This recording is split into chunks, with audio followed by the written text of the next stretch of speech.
We'll start in about 1 minute. Okay, guys, we're going to get started in about 1 minute. It's going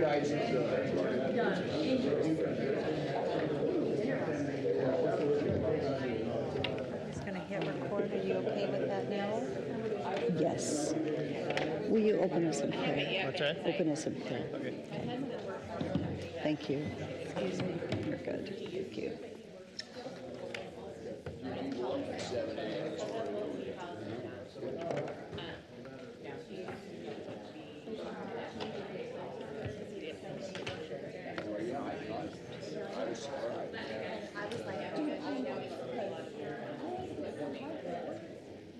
Okay, guys, I think we're going to get started. Good morning. So are we ready? Hello, hello. Let's stand and pray. Thank you, Dale, for opening us in prayer. Dear Heavenly Father, thank you for this opportunity to be here this morning and discuss important business for the city. Thank you for the many blessings we have getting to live here in this town and for all the people that serve. And thank you for the beautiful fall weather we have and the changing of the colors. In Jesus' name we pray, amen. Amen. And I pledge allegiance to the flag of the United States of America and to the republic for which it stands, one nation, under God, indivisible, with liberty and justice for all. Well, good morning. I forgot to say, this is a joint meeting between City Council and NDC. Welcome to NDC. Thank you for being here at 7 in the morning. It's kind of early. Yep. But thank you for all being here. Yeah. I said I appreciate it. We're going to talk about that at the end of this meeting. Yeah. Okay, so let's start with roll call. For City Council, Rodriguez. Here. Jingula. Here. Bills. Here. Reynolds. Here. Haverfield. Here. Griffin. Here. For NDC, Cornelius. Bruner. Here. Dina. Rhodes. Reynolds. Here. Haverfield. Here. Hutchings.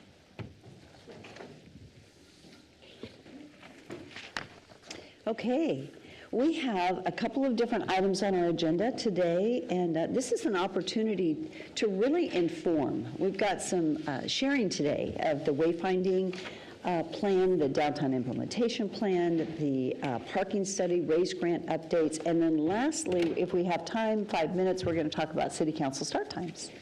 And we could talk about this start time, but I think we like it, huh? Well, Natalie does. So we'll get to that at the end, but let's get started with Robin Sellers. Robin, can you present from the front? Yes. Thank you. Oh, I'm sorry. I am so glad we have a council president to keep me in line. Good grief. We do have to adopt the amended agenda, and that is because, and Robin, while you get set, we added the council meeting start times discussion item after the agenda was published, so I'd stand for a motion to adopt the amended agenda. So moved. Second. All in favor? Aye. Thank you. Okay, there we go. Will we have our front screen working? Hopefully so.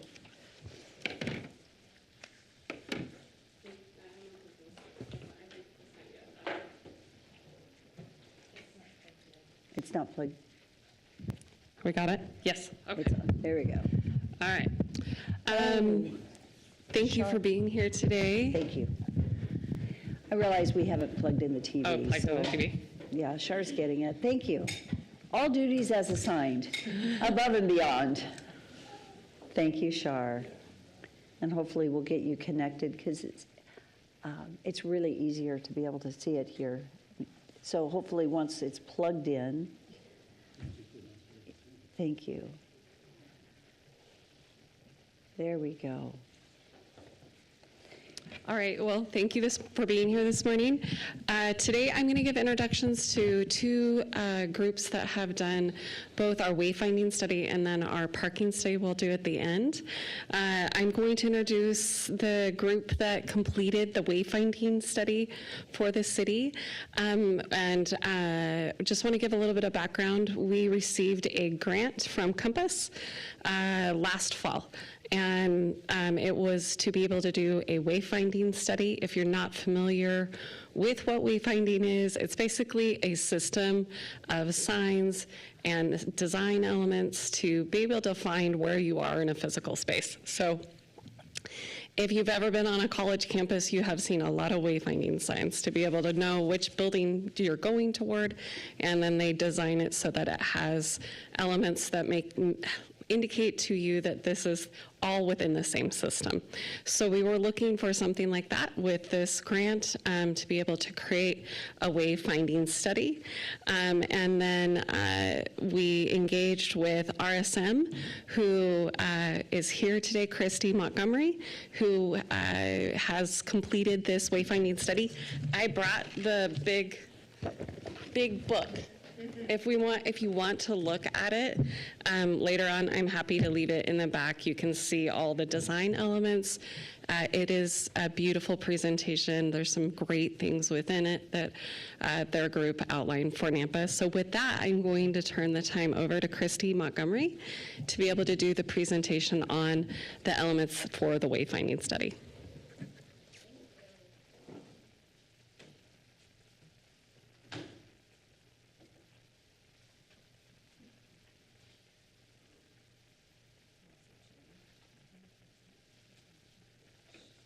I think, are you guys working on getting it to where Christy can share this? Yeah, Christy needs to be able to share a presentation. Yeah. Here. Only organizers and presenters can share. Christy Montgomery.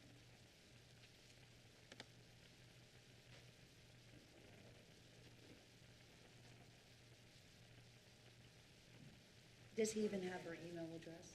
Does she have? Is it on the via invite? email? She's already on. I'm on the meeting. Try it now. Oh, great. Oh, yeah, it's working. Thank you. Can you see that? Okay, great. So I have a little intro here about the It's not on yet.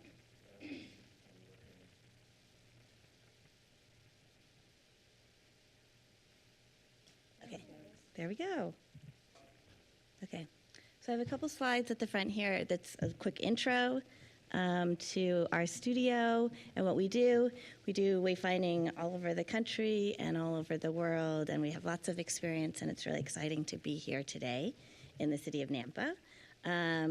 You know, our studio does specialize in wayfinding, which is a lot about how people find their way around, but our studio really likes to think about how people feel in the space, and that's a big emphasis in what we've done today. So we were asked to advise on wayfinding, placemaking, and identity, and this next slide shows the outline of our process. We came out on July 8th and 9th and did a site survey.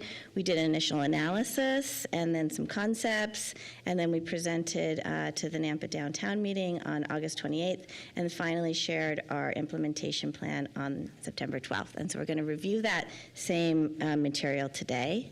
This is the team that we had that worked on it. You can see my face there. And just a quick survey of what we did at the site visit.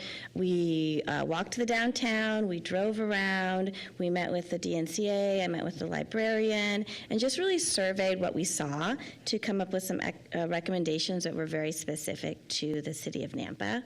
We also talked to folks about their sense of place and culture and what really resonated with them in terms of the story of Nampa. And then when we came back with our discovery and analysis, we looked at a lot of the existing signs, and I think this is important before we share the recommendations to understand the efforts that have been done to date on wayfinding. You have some pretty legible DOT signs, but some of the existing signs, such as this sign here, are much too small. The reason I've included two images here, you can see this little dot next to the street identity sign is your existing wayfinding sign to downtown on the 12th Avenue traffic signal. Lakeview Park right now is not very well identified from the perimeter. It has a sign that identifies the city edge, but as a place where a lot of events are, it's hard to find if you don't know, looking at a map, where it is. You've got a gateway sign right now as you go under the railroad tracks, and then there's some views here, some other important corridors in the downtown area. You've got a public parking structure that also the signs are not scaled correctly for the vehicular sight lines, and you can see in this photo taken, and then the detail here, the legibility of that entry sign into the parking, and as well as some of the detailing on the interiors, the use of paint. Sorry, there's a little lag on the slides. And then the surface lots as well. Just a lot of regulatory information, and I think as a user it's confusing to know, can I park here or not? Right now, Library and Library Square is dominated by regulatory signs telling you things you can't do. And our focus is making it a really welcoming, inviting space for the community. So the goal would be to include other information that encourage people to linger and support the things that we want them to do rather than telling them what they cannot. Lloyd Square is a really important gathering space. On the exterior, though, there really aren't any signs, so it's hard to know unless you're on the inside that you've arrived at Lloyd Square as well. So we'll show some recommendations for this. And then lastly, we looked at a program for expanding the sense of identity in that downtown core to make it a more exciting and vital destination at the center of town. So our goals of the grant were to evaluate where wayfinding is needed, specifically at the freeway and near downtown, to identify some key attractions and to create a gateway. So with that, I'm going to share our implementation plan. You saw the bound version. It's pretty long, but I'll do my best to summarize it in a short amount of time here, and then we have time for questions afterwards. It includes a set of frameworks, design principles, messaging strategy, but the bulk of this document is in Chapter 4 on the wayfinding implementation plan. It includes a summary, again, of the work to date and a set of next steps. Right now, what we're showing you guys is a master implementation plan, and then moving forward, it's really up to the city to align with the goals of the BID and the community to define within this a set of tracks. And this diagram off to the other side identifies, how you could potentially phase this over time. There are a lot of ideas in here, and the goal is to create a set of pathways that you can decide which ones and to scale it going forward is right for you. So you can see here on this next diagram how we've taken the goals of the grant and really created very specific design responses to that. And each of them are noted with an index here so you can find the specific solution that addresses the grant request. We started looking at the history of place. There was a great landmark with the water tower that's no longer here, and you've got a city brand. We looked at the explosive growth of the city and really how can the city continue to maintain its sense of clarity of who it is as it grows to have a lot more people. And looking at the people that are here, the families, young adults, newcomers, longtime locals, and business owners as the audiences for what we did. And our goal really is to connect people to place. So in terms of design principles, we wanted to make sure everything we did was legible. I think that's a key factor, and it needs to be simple so that it doesn't distract the user, not a lot of destinations. We want it to be super contextual for you, and that relates to a lot of the other goals that it's very implementation-minded, so you can use existing light poles and things to save money. There are ideas even in here suggested of how local jobs training could be integrated into the implementation. We want the signs to be really easy to maintain and very flexible so that you guys can adapt as you grow. We've got standards in the front here about legibility and some letter heights that will help you make sure that your money is well spent. There's also some criteria related to contrast, which is key to determining the legibility of signs, and you can reference this going forward. The next step is about simplicity, and part of that is about some form factor elements to save cost, and also relates to design elements and using a lot of paint. We think that paint will give you good bang for your buck. The next step is being really contextual, and part of this is about sight lines, but I included these diagrams as well, and you can see kind of this A to B approach, and really the idea is that you have some great destinations, whether that's downtown and the Idaho Center or the parking garage and Lloyd Square, and how can wayfinding use the strength of those two destinations and activate the path in between. It's a really strong model for a lot of cities, and we want the wayfinding to support that, and it'll help you focus your energies rather than a spray and pray approach to doing this. You can be very tactical. In terms of implementation, we want to be very budget-minded, encourage kind of alternative or non-traditional implementation, and make sure that what we've got in here helps you guys align expectations with your delivery team, whether that's a fabricator or other types of contractors. And then lastly, maintenance. We've got some standards in here about durability, material and paint specifications, and making sure that anything you do includes warranties. So these are all kind of best practices that should be integrated into your RFPs and other agreements going forward. And the last piece of this is that it's really flexible. We've got a kit of parts. It's just the starting point here. And again, as you guys allocate your resources and define priorities, we want to make sure you have a lot of flexibility to adapt this system to what you need. Messaging is about progressively disclosing information. So as you get closer, you get more detail. And I'll kind of fly through this, but you can see here on a diagram how we would first want to take people to the downtown, then to the parking, and then finally to the event that they're going to. And this approach translates across to a lot of other examples. And then we get into the bulk of this, which let's see, I have about 3 or 4 minutes. I'll fly through it. You guys should have this. In terms of implementation, we're going to recommend 2 alternatives for the bulk of the ideas in here. The first one is kind of a more comprehensive plan approach with a design build, and the second is more of an a la carte implementation, which would give you a lot of flexibility for some of the smaller scale pieces. We've defined a set of priorities for all of the ideas within here, and the goal with this is to make sure that you maximize your bang for your buck. So the top recommendations that we've got is additional signage at Lakeview Park, downtown wayfinding, improving the arrival at parking, and then some signage at Library Square and Lloyd Square.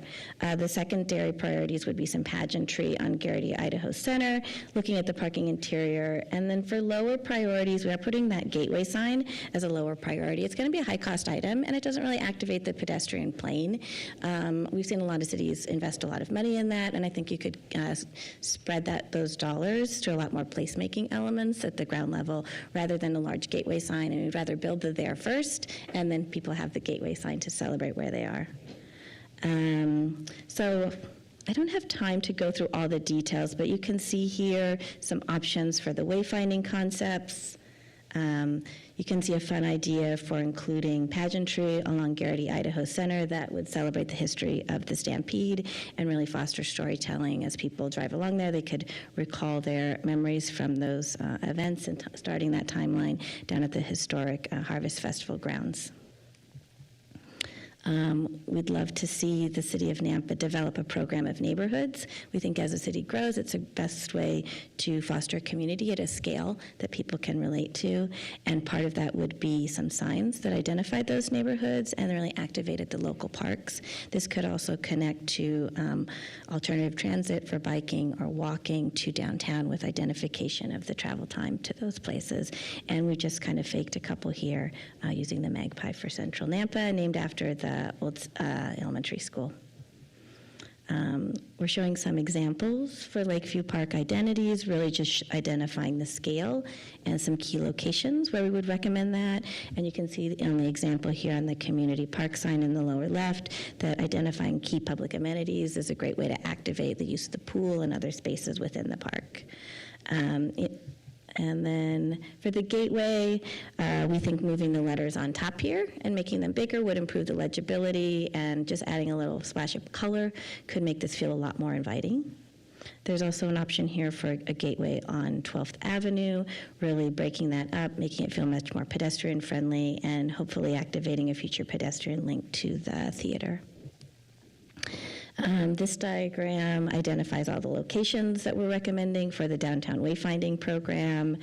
And then for the Library Square, we'd love to see clearer parking entries, a big circle with the letter P that you can see from a long distance. Painting the inside. You could get a lot more elaborate with this, but we think that a simple approach of just adding some color would make it feel a lot more inviting and friendly. And then inside that library square, in addition to the regulatory signs, how could some poster boxes be added that could be used for directing to regular occurring events or special events and pointing the way to key destinations. And we looked at just a very rough concept here of a very informal play space in the middle of Library Square that is kind of a letter N in plan, and the goal would be to turn those benches around and just make it a gathering place and a really fun point of arrival for all ages. That's not just a playground for kids, but a place for teens and adults after hours. The library needs better identity as you arrive on that main southbound route, and Library Square is a great way to double dip on that identity. Lloyd Square as well uses a similar approach, just painting within the one area that's not historically preserved on the concrete, and you can see a set of flag directionals on the existing light pole that point you back. And so hopefully between those two A and B destinations, we can begin the work of activating the pedestrian sense of safety and placemaking on the ground plane. We showed a quick rendering of a sign on the rooftop for Lloyd Square. This is more a placemaking moment when you're there, and people could take that, and that photo would be in the background. We looked at Wall Street as the thoroughfare, the pedestrian space in between, and then for downtown districts, we've got all sorts of information in here. And then lastly, for placemaking and Nampa stories, these are just some fun ideas of how to celebrate the stories of Nampa in a way that communicates it to newcomers and bridges the gap between people who've been here a long time and the new folks that are arrived. So how could the mutton busting be integrated into a playground for kids? You know, if there's a shuttle, how could cowboy poetry take people around? A lot of use of Mid-Journey here for kind of quick ideas of a water bottle refill station that tells a story of water, and a splash pad that could relate to the irrigation patterns that you see from above. And then finding ways to celebrate local businesses. There's such a great array of small-town businesses here in Nampa, and even with the matchbooks, I think it's a fun way to tell the story of that. And lastly, the high school sports is a great way to build storytelling and nostalgia that relates to local pride. So that's it. A little bit over, but I'm happy to answer any questions. So, just a real quick comment. I just want to say, this is the second time I've heard you present. Both times you had to be really fast. You're an excellent presenter. Oh, thanks. And you have done phenomenal work. I greatly appreciate the work that you've done. And while today is a little bit fast, I know, and we'll go to questions really quickly. One of the things I realized is I'm thankful that NDC, thank you for not approving the railroad sign. We were going to spend $150,000, and this is why what we're doing and what we're doing today specifically is wayfinding, parking, downtown implementation. It is critical that we as a community, left hand, right hand, we're working and pulling all this together, because there's some really, really great work that's just come out of this. I wrote a number of notes, great work, and it's exciting. I love it. So, but we also have our parking, right? We've got some changes in parking. And so when we talk about implementation, it's going to be also in light of our parking plan. And so we put parking last today because NDC's already seen that presentation, so you don't have to stay if you don't want to through the whole thing.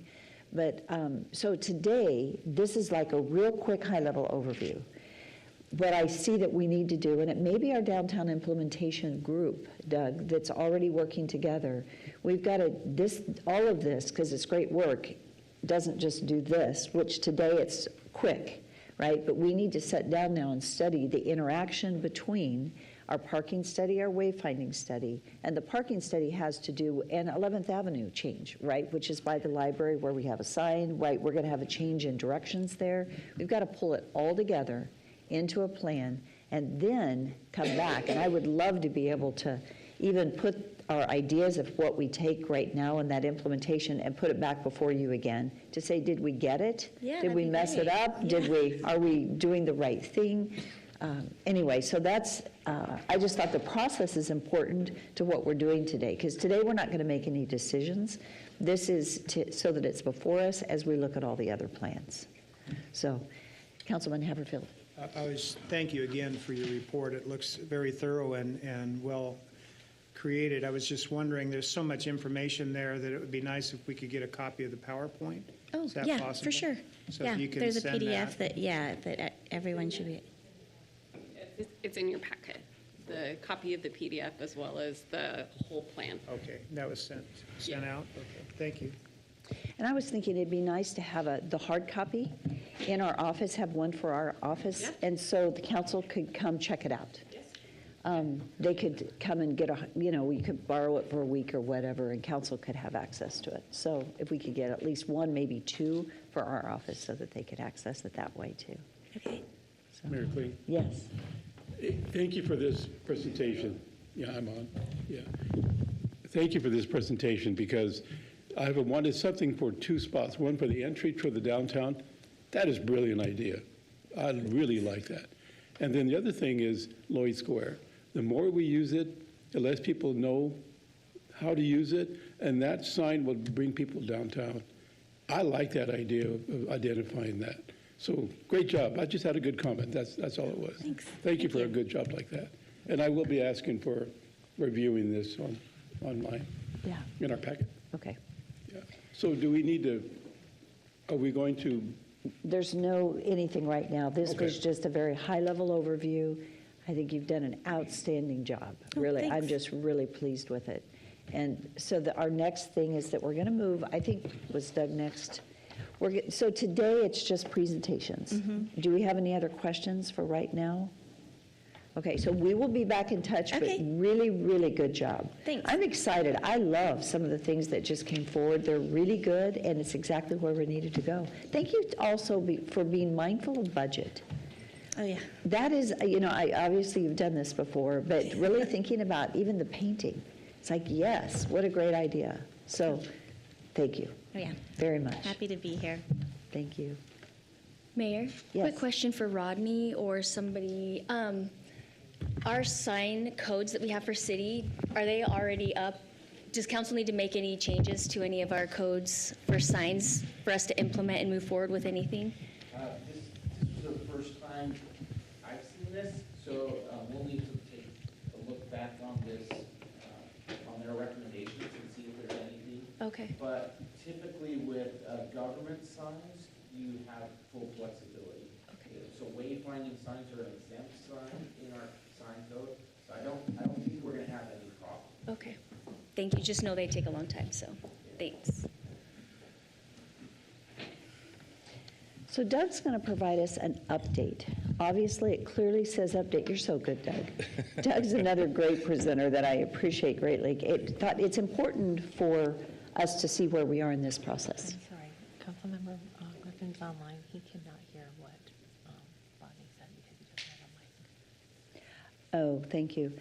Do we have an extra mic? Rodney, next time do you want to grab this mic right here? So next time you speak. So basically, Rodney's answer was that government signs are exempt, and at this time, he has not gotten to review it, and we don't have any determinations on where we're going with the wayfinding. So at this time, he does not perceive that we have any adjustments that we need to make to code. But that was a good question.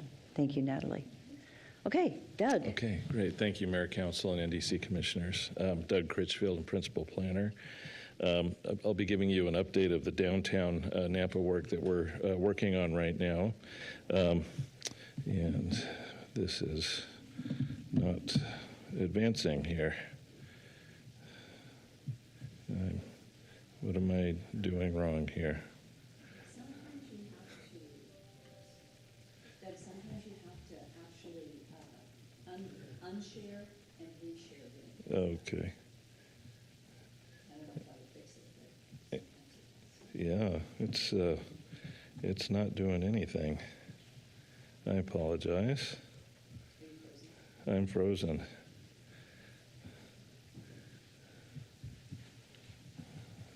I can't even get up to I can't even use the.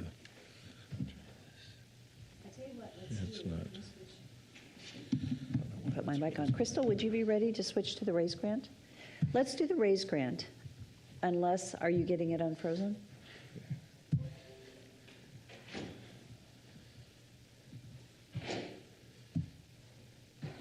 Okay, there we Okay, go. there we Thank you. Thanks, Rodney.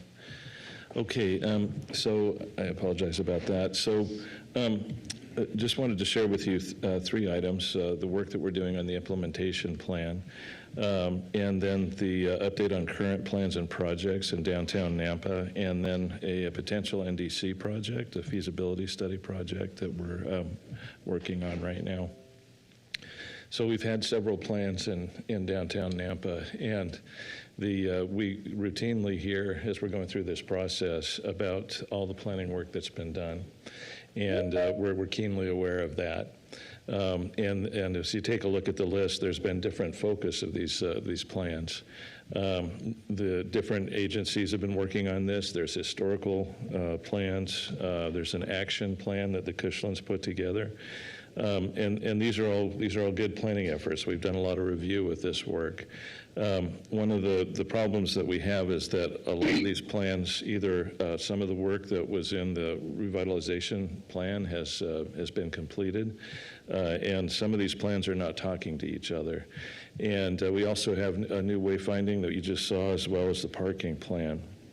So one of the reasons why we're doing this implementation plan is that we need some clarity, and we need to bring this all together, as the mayor was mentioning before.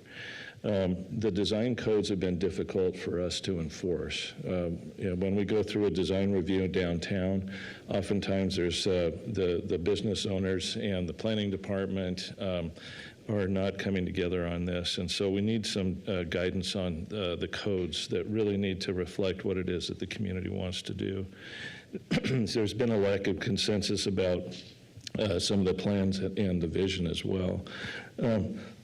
Excuse me, the historical survey is also out of date. So with all of those together, we started this implementation plan process. The mayor's office has been leading this. Robin, and the economic development, and Rodney have been instrumental in helping pull this all together. We've hired Ben Levenger to do this body of work for us. And you can see there are several elements in the scope that need to take place, including a market gap analysis, which will take a look at what we have, what are we saturated in, and what are we missing downtown. We have a need to define perhaps a historic district downtown, so we're taking a look at that. As well as some guidance, again, for code changes. And eventually, this leads to new investment and new buildings. And so we're looking to provide a guide for that investment downtown, which is really important to get things going.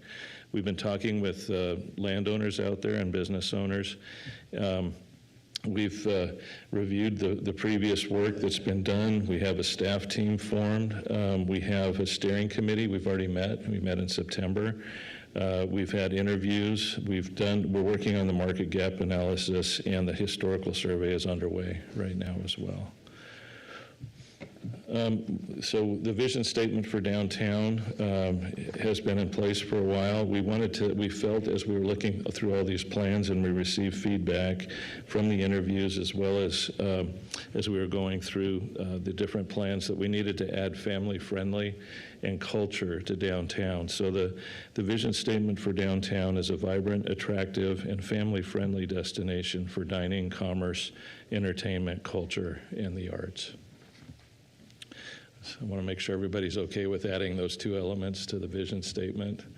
I know we're not making decisions today, but if there's any comments about that. So let's look at it one more time. So the current one is a vibrant, attractive destination for dining, commerce, entertainment, and the arts. And we're going to add a vibrant, attractive, and family-friendly destination for dining, commerce, entertainment, culture, and the arts.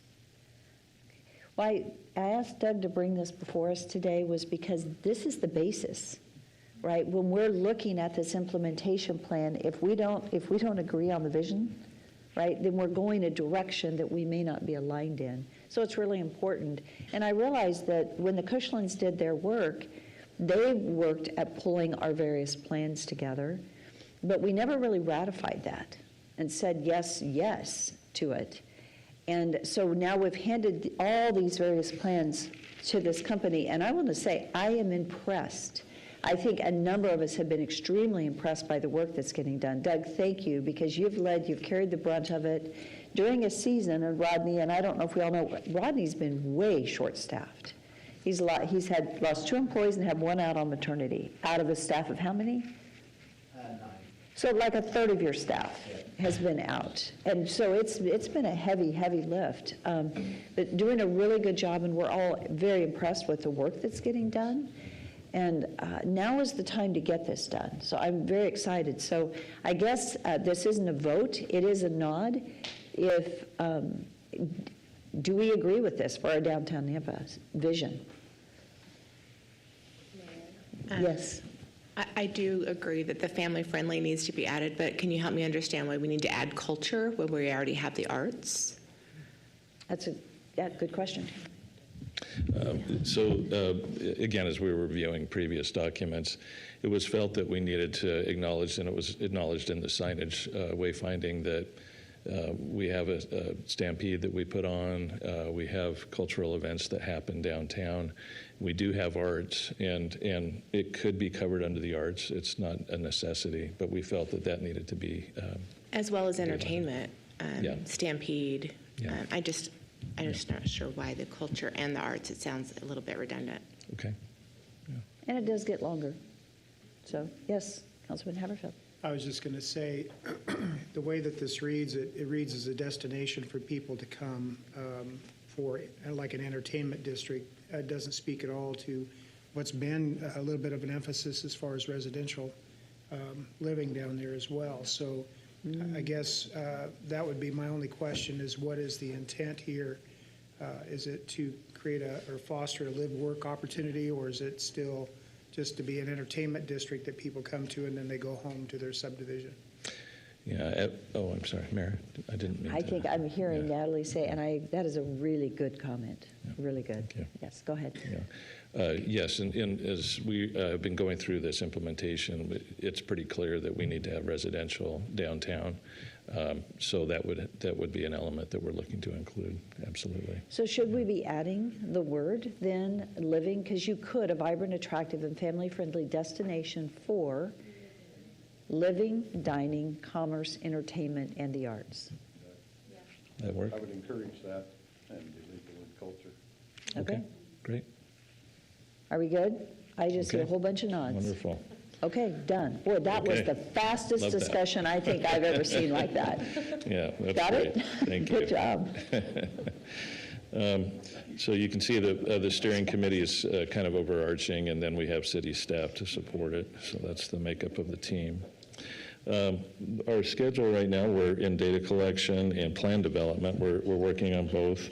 Our final product should be here by March, if not sooner. It's about a 5-month process, and we're in it right now. So. And then I just wanted to go over just a little bit about the plans and projects that we have going on downtown. So the implementation plan will pick up the parking management wayfinding study and the historical building survey, and we'll work with those to build that into the plan. We also have several projects going on downtown. I know that you're going to talk about the RAISE grant. There's been some work on First Street, a concept, a feasibility study, and we'll talk about that in just a second, as a proposal for the NDC and a downtown master plan. The master design is in the 60% phase. It's really giving us the basis by which we can then start to build what the downtown is going to look like at the street level and what infrastructure needs that we have. So there's a proposed downtown feasibility study for the NDC, and it's important to note that there's a difference between this plan and the implementation plan. The implementation plan really is kind of a 5,000 to 10,000 foot view that identifies opportunity areas and does some of the financial work needed to be able to invest in those opportunity areas.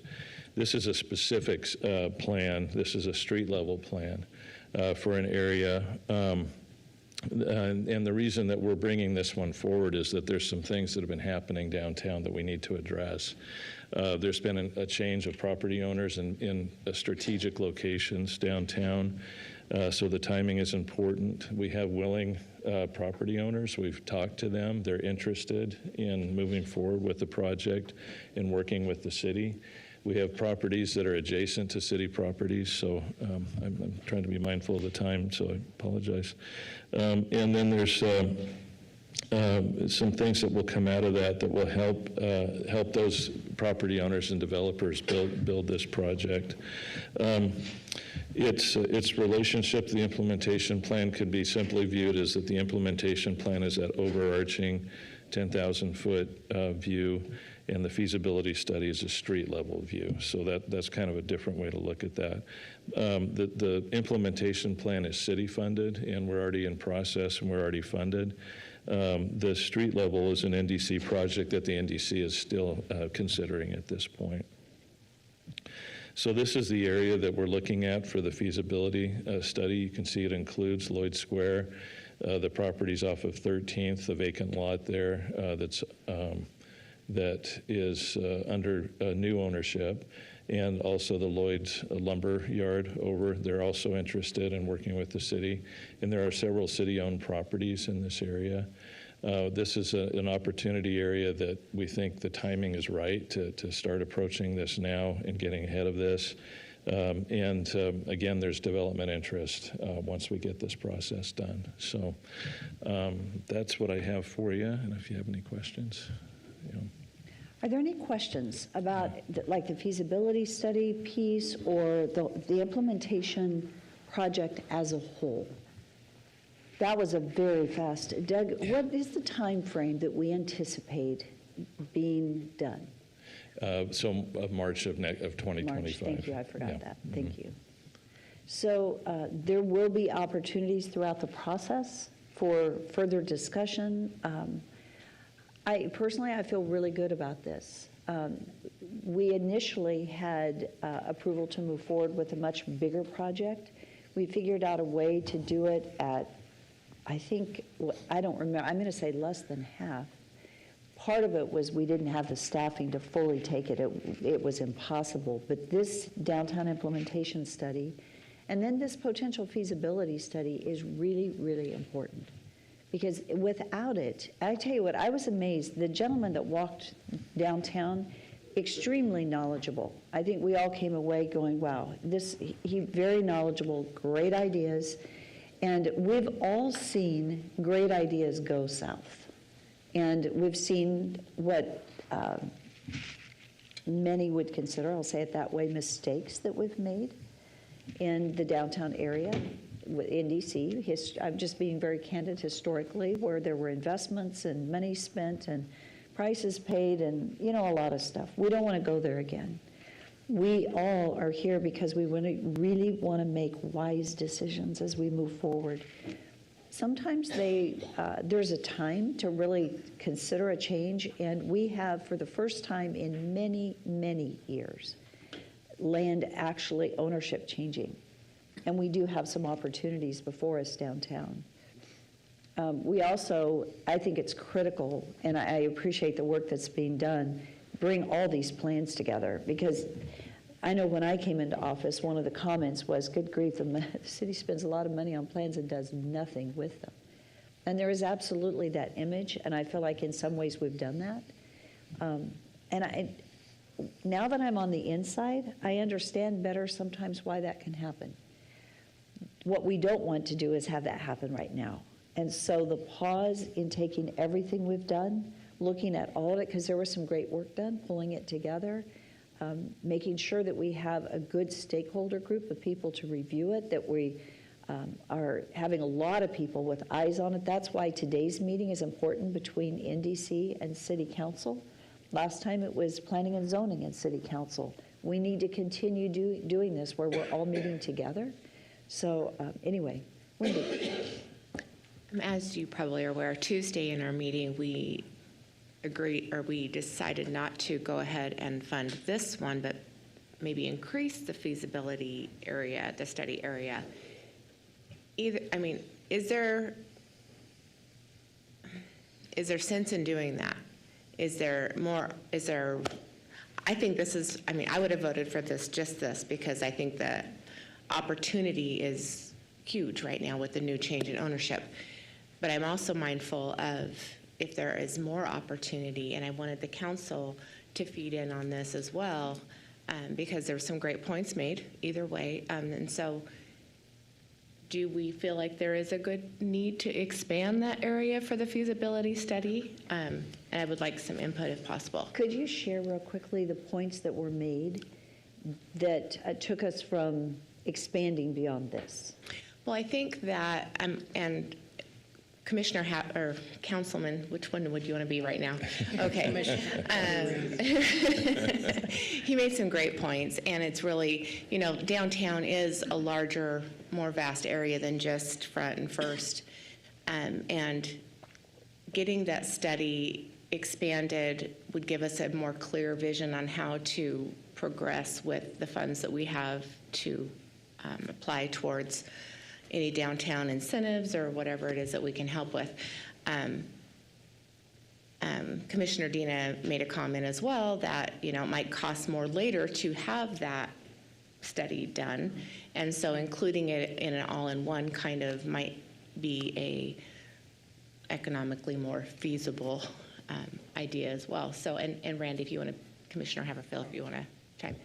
Mayor, the reason I asked for a pause on this specific area is because there's a larger geographic footprint that's being studied right now by Mr. Levenger, and a report that's going to be provided to us.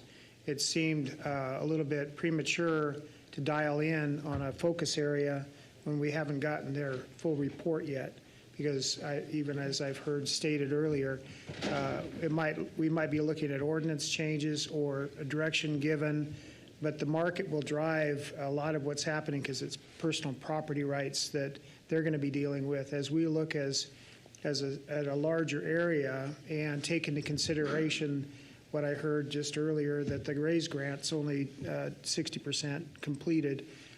Part of the concern that I had with the RAISE grant was the direction given to provide a pedestrian overpass at 14th. Didn't make any sense to me because even as you look at this photograph, there's a rail line and then there's a rail spur further towards North Nampa that bridge would have to go over. And I don't think that in our lifetime we would see an easement granted by the railroad to allow that to happen. So if the focus was more on 11th and 16th as just improving those pedestrian locations, it makes more sense. And that's what I've shared with Mark in the past. And he said that that's a part of their analysis. So once we get that as well, then we'll be looking at, is downtown Nampa growing, or is it just going to be an isolated area? If we focus only on that, does that give away the potential for more analysis like on 16th or on 11th? As we look at our charge as an urban renewal agency, we can help facilitate improvements along 11th to the interstate. That's a part of the urban renewal plan. We've already taken on 11th Avenue, changing the one-way to a two-way. So I just thought it was premature to dial in on an area that we own part of it, but a lot of it's still owned by others. And so that was my only pause on it. I'd like to see the balance of the Keller report, the RAISE grant, information, the Levenger report for downtown for an implementation plan, and then the strategy of how do we come back in. And as an urban renewal agency, do we fund the infrastructure improvements from 11th coming along the tracks to provide better underground utilities for water and waste? That would be our charge then as an urban renewal agency, not funding a market gap analysis. So that was basically my thoughts. So, Mayor. yes. So I would encourage, I appreciate what Councilman Haverfield has shared, and I would concur. The other part I think we're short-sighted on is not identifying the owners of the property between 15th and 16th, the extension to the east of your marked area.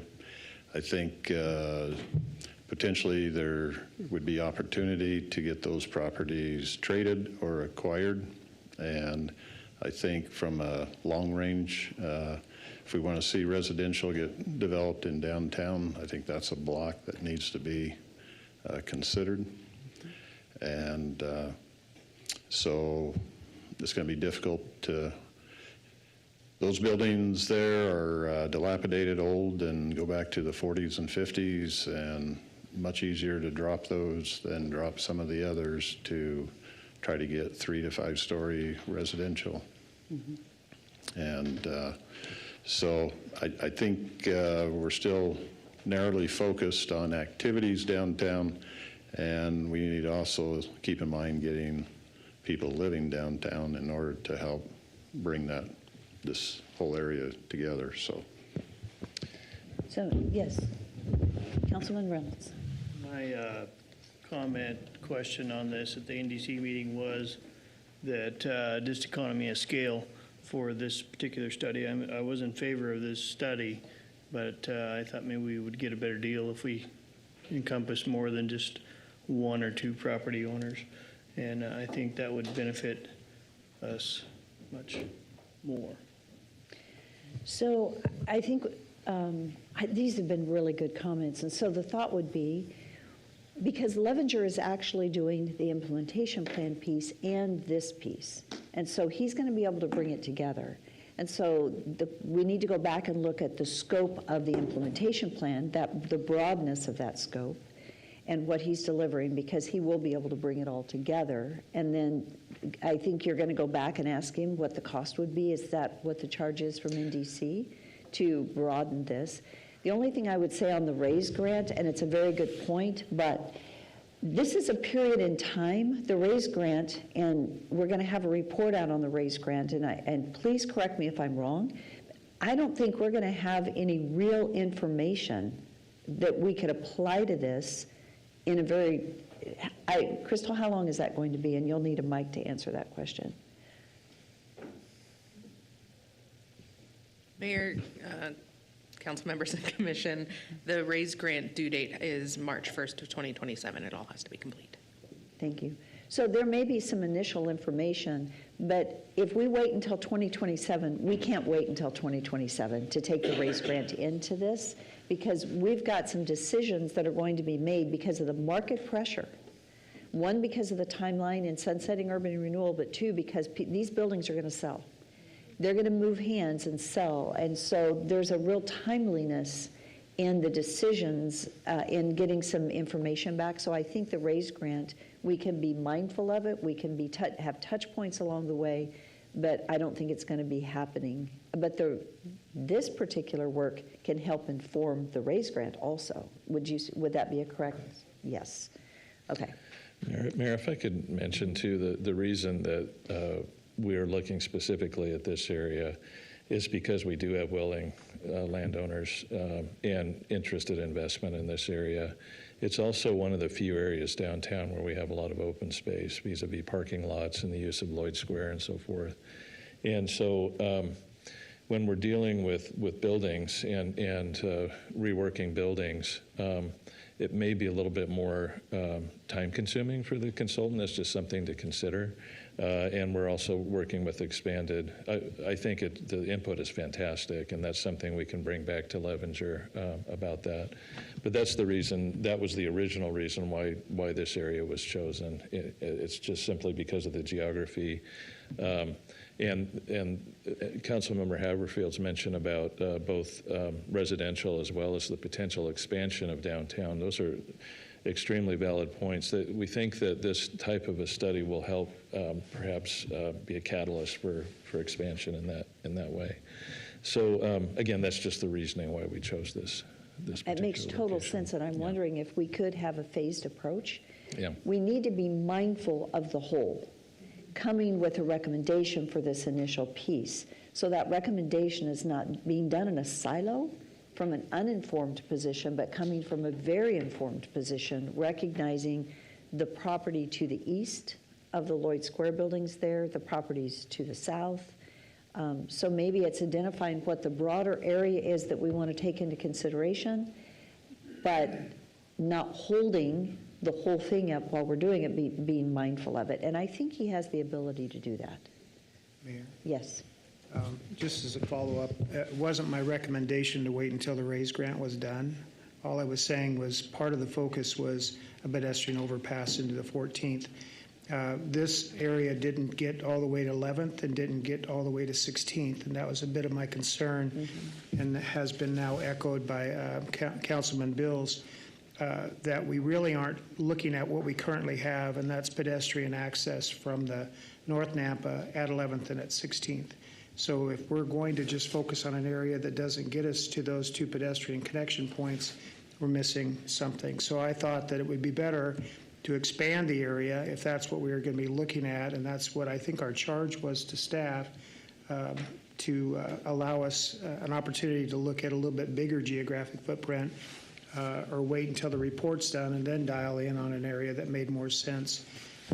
I think that's all I was asking for. First Street, being able to close it or open it, that type of thing, like an 8th Street in Boise, that was a part of a concept that's a part of a different study. So we really don't have all of those reports put together in a consolidated report, and that's what I thought the implementation plan would be delivering for us. So that's my thoughts. Yeah, thank you, Councilmember Haberfield. So, Mayor and Councilmember, in response to that, the Levenger, the downtown implementation plan, will be looking at connectivity. That's one of the circulation and connectivity. That's one of the And one other thought that I shared was Indian Creek is on the north side of the tracks. Correct. So in the future, as a bigger maybe expansion area, looking at beyond the tracks, opening up Indian Creek, putting in, residential as well as commercial, light commercial, that could be on that side, which would help be a part of what the Urban Renewal Agency should be about, and that's taking those areas of deterioration and blight and making it something special. So, and that's exactly, and this will be a good segue into the RAISE grant, because that's what the RAISE grant's going to be talking about. So Crystal will touch on that, is that correct, in just a minute. And I think what I'm seeing is that actually this study is going to help inform the RAISE grant, which will be really good. I think this will help inform that as much as anything. Especially even in looking at this and taking that into consideration, even though it's early, I think it'll all go together. So thank you for those comments. Those are really great comments. Really appreciate it. Thank you. Are there any other comments? Yes. Yes, and this is probably for you and maybe Robin. The thing that I see this morning, there's a lot of projects and a lot of studies being done, and I worry that years ago that same thing happened and nobody was working cohesively. And or the studies weren't overlapping each other, they were specific studies for that specific item. How are we assured that's not going to happen this year, of which I hope it does? I'm sure it won't, but I mean, I want to have that clarified. The other thing is that there seems to be so many studies and so much money going out funding these. Isn't there a trimmer way we could do this? And I don't know, Mayor, but that's just what I'm wondering about. Well, candidly, we just did. Yeah. I mean, that's exactly what we're doing. That's why we're doing the downtown implementation study and plan, is because we've spent a lot of money on a lot of studies. Left hand didn't know what the right hand was doing, and we've even done it recently. And so this is the very purpose of this action, and what we're doing is to avoid that. We've got to take all of this once and for all, pull it into something actionable so we can actually get it done. Yes. And so, yes, I agree with you, and that's exactly what we're doing right now. Well, I was thinking that the NDC should take the ball and run with this, because it's an urban renewal district, but then again, we have to help. Well, and also on the infrastructure side too, because we've got the Paragon study that they're doing, the downtown study, and it has to do with infrastructure. It all comes into these decisions that NDC is making, that the city will take over, and that's why the collaboration, I love the collaboration and partnership with NDC. It is wonderful. Thank you for the work, because we're going to take that over. They're making decisions that are going to impact the city, so being a really good team, working together, that now is the time, and it's very time sensitive because you guys are on a timeline of making decisions. Right. So I feel really good about this. Doug and Rodney, you guys are doing a really good job of moving it forward, so that we can just say, okay, here we are. We've looked at all of it, and we're bringing it together. Well, I think that we have Robin pushing as hard as she is for downtown businesses Yeah. and their plan to make it viable for us. So I'm hoping that we can get all this together, and I'd be more than happy to help you. But I'll tell you what, I just worry, but I think we're going down the right path, Mayor. I think we're heading in that direction. Thank you. You will. Rodney? Yeah, Mayor, thank you. I think I'd just like to quickly address this so there's no concerns here. I think, first of all, we need to distinguish the feasibility study from the downtown implementation plan. The downtown implementation plan has been funded. We're moving forward with it. We reduced the scope that we're having a consultant do, and we're doing more internally to save a lot of costs. And I think this discussion that we've just had emphasizes the purpose of the downtown implementation plan, because of the concern that was just expressed. We have all these plans. Are they communicating with each other? There was never a plan in the past that I could find, and Doug, correct me if you know of anything, but any plan in the past that has said, let's take a look at every single plan for the downtown and consolidate it into one plan where people can go to as a single source. They each had a different purpose. One of those purposes was the NDC funding and spending. What could we spend those dollars on? And it's not a plan. The implementation plan now is the first to take all of these different efforts and say, okay, let's get all of these on the same page so that we're not spending more dollars on plans that don't fit into the overall vision for the downtown. And I think that's what this does. This feasibility study, I think we've heard today that the idea of maybe phasing this in, or at a later date. I loved that, Mayor, that you said it's Ben Levenger that's doing both studies, so that I don't think there's going to be this conflict of, well, are you coordinating with the implementation plan? He is doing the implementation plan. He's helping us with a big portion of that. But this is just one phase. It's a project that's coming out of it. And if we need to wait a little bit on this project, that's understandable. But I think that we can continue to phase other sections of the downtown as projects.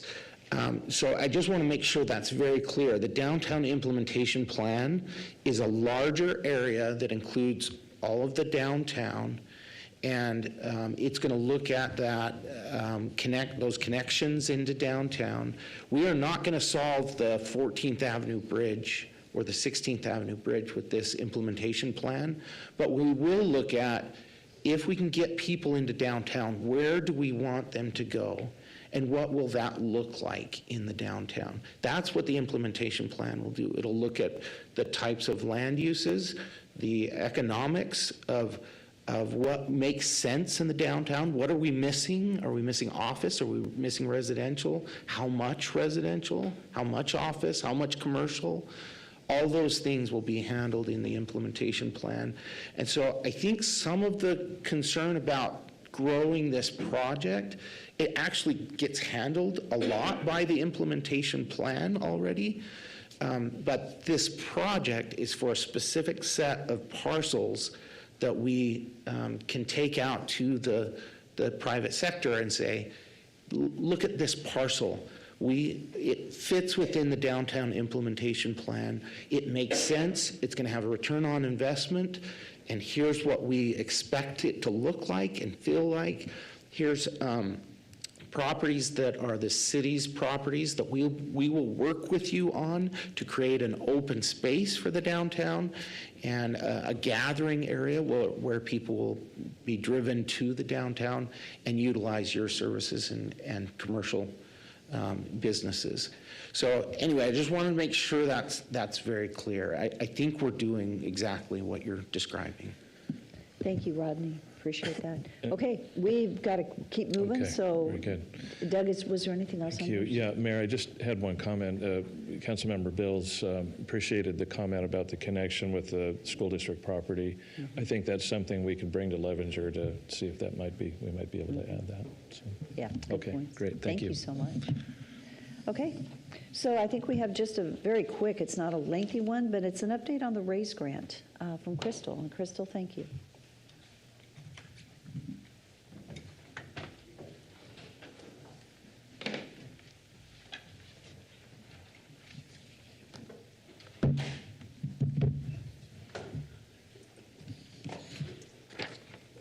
Good morning, Mayor, Council, and Commission. I will try and be quick. I'm going to call this for the entire project, the RAISE grant. The title that you'll find in the budget book is Reconnect Accessibility and Improving Safety and Equity. I'm not going to say that over and over again. RAISE grant is what we're talking about today. So a little bit of background, current conditions on this area. The RAISE grant is roughly bound by I-84 to the north, the railroad tracks to the south, north side to the west, and 16th to the east. So if you can imagine that block, we used to call it the North Nampa area, but it's really not North Nampa anymore. So I'm not going to refer to it as that either, that RAISE grant block. So the current conditions, and I've got some pictures that we included in our RAISE grant. There's deteriorated infrastructure, inequitable access, poor sidewalks, severe roadway crowning in this area, and then no curb ramps or curb ramps are over 1 foot tall. You can see in this bottom picture, somebody goes down the curb ramp and then actually has to ramp all the way up in a non-compliant way to cross a painted crosswalk. Other examples of the conditions, there's deteriorated streets, extremely poor sidewalks where there are sidewalks. The trees have caused heaving and cracking. Narrow sidewalks, there's gaps you can see where it's just gravel, and there's inhibited mobility and challenges for those. So we applied for a grant. I'm going to tell you a little bit about the timeline. This has been a long time coming. So in March of 22, council authorized us to submit for the RAISE grant for this area. We got a notification of award a few months later in August of 22. And then in November of 22, we started the pre-award process. This is going to be a huge gap right here. You can see November 22 to August of 23. It took us that long to sign all of the contracts with the Federal Highway Administration, the Idaho Transportation Department, and we went out for a competitive RFP process. So this was open competitive to any consultant. After that closed, we had a committee formed. There were 5 people on the committee, 3 people from NAMPA and 2 people from LTAC. And we notified HDR of their selection on October 5th of 2023. We began negotiations shortly after that, as well as scoping, and we had our negotiation meeting on February of 2024. This probably could have been shaved down a month or so. I went out on leave for 3 months during this process, so I did my best to handle it during my leave, but it did cause a little bit of a delay, so my bad. Sorry, guys. On July 1st of 2024, we issued a pre-NTP to HDR for them to get started, and then it is coming to council on Monday for hopeful approval of the agreement and authorization to enter into the actual agreement with HDR. So a little over a 2.5-year process. I will say we originally had scoped in 18 months to 2 years for this process, so we assumed it would be lengthy. So went a little bit longer than we anticipated, but not outside of the realm of possibilities. So what this is going to cover, and again, these are high level. There are 6 actual finite projects. There's really 8 outcomes that we wanted to get out of this. These were chosen as part of the RAISE grant, so this is what we actually applied for. So these are the sideboards of the projects that we have to choose from. The first one is the intersection of Northside Boulevard and 4th Street North. That's to install a signal right there. That also included 1 bridge replacement on 14th Avenue, which we got funded through another grant. So we were able to negotiate with FHWA to put in a different bridge to replace the Broadmoor Bridge just west of this intersection. So that will go through full PS&E design on that one. Second project is 6th Street plus 2nd Avenue North Road Rehab Side Path. This is also a PS&E design. It looks at adding improved pedestrian facilities along 6th Street on the south side, most likely. This third one, we are calling it the 14th Avenue Railroad Overpass it's the new pedestrian bridge. Our actual scope, and I'm going to read it verbatim for you just because we tried to put some wiggle words in there to let you know we're calling it at this location, but it doesn't necessarily have to be at this location. We're saying it's a pedestrian and cyclist structure called the 14th Avenue Promenade over the UPRR located at the south end of this neighborhood. So the intention is it's going to go over the railroad and adjacent to downtown. So it can be anywhere technically within those raised boundaries, somewhere between 11th and 16th. Also, as part of this, it's just going to be a concept study. 3 concepts we're going to look at is doing nothing. So what happens if we just leave it as is and don't build a bridge? We're going to look at improving the existing 16th Avenue instead of building a new bridge. And then what happens if we build a new bridge? So if there is a new bridge, existing infrastructure, or doing nothing are the alternatives we're looking at on this. 4th project is the 16th Avenue, and we're calling it the 6th Street intersection. This is a hawk pedestrian signal. Again, we called it at this location. It's not necessarily at this location. It's going to be somewhere between 4th and just south of Lakeview Park. I will note we also received a Valley Regional Transit grant to build this one. So the RAISE grant is going to design it. We will have full PS&E plans, and then the VRT grant will build it this year. So Thank you for that clarification, because I was thinking we just did approve, right, the grant for the building. Now, how long do we have to wait? Because the whole project's done in '27. It sounds like the RAISE grant's going to do 60% design. Mm-hmm. Can that be first so that we can get that hawk in, since that is, and that would be one of these projects out of the 6, is that correct? Mayor, great question. This one will be advanced now that we have construction funding. I can't negotiate the schedule until we have a signed contract approved by council. So hopefully on Monday I will have a better answer for you after approval. So fingers crossed, guys. Next one, this is a concept study as well. So Councilman Haverfield, this kind of addresses yours. This is the Indian Creek Pathway Extension. It's a 1.6 mile extension that starts to the east end at 2nd Avenue North at the existing trailhead at East Short Line, and it extends west, technically past North Side, all the way to the Idaho Arts Charter School. So we'll have a good plan in place on if we were going to find money for design, ultimate final design and construction of this, what the best path moving forward was. No pun intended there. Yes. Excuse me, Crystal, why Northside Boulevard and 4th Street North? You can only turn right. You can't turn left there. So what improvements is taking place? Yeah, Mayor, Councilman Rodriguez, that will be to install a full access signal at North Side and 4th. Oh, really? Yes, so you'll be able to turn right, left. It will also slightly widen 4th Street going to the west, which will aid in ultimately that Indian Creek pathway that we're talking about will likely channel them there. They will cross safely at 4th with the signal, and then it'll also improve that Broadmoor Bridge, which is currently a 1-lane bridge in Nampa. So the signal, does that come under another grant, or are we funding that? Mayor, Councilman Rodriguez, we don't have final funding identified. However, there is a development in that area, and as part of that, we've had them sign an agreement to help pay for a proportionate share of that signal. So part of it is funded. Oh, great idea. Thank you. Great questions. Thank you. Next one, number 6 right here is 1st Street North and 3rd Street North. These are railroad underpasses that get hit consistently. This is going to be a concept study to look at different alternatives. These both are very, very challenging due to high water tables. It's a very active line, so shutting down that by any means is not feasible, and the abutments are very narrow. So those are challenging, but we'll get a concept through on those. And then the last are 2 kind of bigger looks. The first is a multimodal analysis. It's going to be a survey of all of the sidewalks and the pedestrian ramps in the RAISE area that I spoke about. We're kind of going to rank them between low, medium, and complex for getting them fixed, and then we'll be able to get some bite-sized plans out of the low and the medium.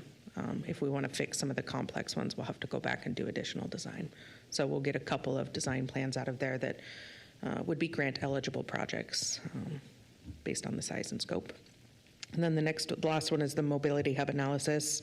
This will kind of be a playbook with recommendations and tips. on how to design and schedule additional mobility. So think transit hubs, bus stops, things like that, for seamless inclusion into our projects. So what I would anticipate is if we wanted to put a bus stop in one of our projects, this would give us a plug and chug design of saying, like, it needs to go this far after an intersection, this is how far the bulb out needs to be. Then we'd be able to apply those designs and recommendations to any of our other projects moving forward, but it's not specific to this area. So Crystal, you mentioned, I'm thinking about rail, as there's a serious consideration of bringing rail back, and it would need to be on that north side, more than likely, and we definitely want to be able to have rail stop in Nampa. So would this take that into consideration? I don't see it in there, but would it fall under the multimodal side? Mayor, yes, it absolutely will. And I'm going to talk in just a minute about the public involvement and then the stakeholder outreach that we're going to have to do as part of each of these. Great, And what I thank would you. anticipate. So timeline, this is originally how we had scoped that projects going forward, the top being what we were going to finish first, the bottom being what was going to be the longest lead time. Where it's not based on priority by any means, it's just any time you work with the railroad, generally there's a longer lead time, so that's why you see it. Six. Just Okay. kidding. So as you can see, multiple projects happening as different things come up. This may shift around a little bit, but preliminarily, this is what we're anticipating. I mentioned earlier the overall completion according to our contract with FHWA has to be March 1st of 2027. Also wanted to talk a little bit about stakeholder involvement and what I anticipate for different types of projects. So the projects on the right side where I said public involvement, these are going to be our PS&E plans. These types of involvement will involve an open house or, of some sort where we show the public an opportunity to comment on our final designs. These are pretty standard for every single project we do. This is our bread and butter type projects. The ones on the left are the little bit more complicated concept level studies. So we will be putting together a task force with key stakeholders, city staff, members of commissions and councils to go over design aesthetics, how it fits with our downtown master plans, if it fits with Nampa's long-term visions and things like that, so that we get a more holistic view. So those 3 projects / 4 projects, if you're looking at both railroads, will likely have a larger stakeholder involvement. And I will say, just as a follow-up to that, the thing that Crystal and I just talked about is actually having a task force for the RAISE grant as a whole. So that would involve, it's a little bit in the NDC area. There's a piece of it that is. So maybe having an NDC representative, council representative that is involved in the full thing. And then out of that, you're going to have some stakeholder meetings that come out of that. But I think where that will help also is that council and NDC and others, city staff, we can help identify who the key stakeholders are that need to be in those meetings when we do the outreach beyond that. So we'll be in touch with that, but we'll have a task force that it goes beyond these 3 projects. It'll be a task force for the entire RAISE grant that can go through this process. So Yeah. thank you. Said much better than I did, thank you. With that, though, I'm going to end it and ask if there's any questions that you'd like me to answer. I tried to keep it short. Crystal, you've done a great job. Thank you. This was so helpful. I really appreciate this update.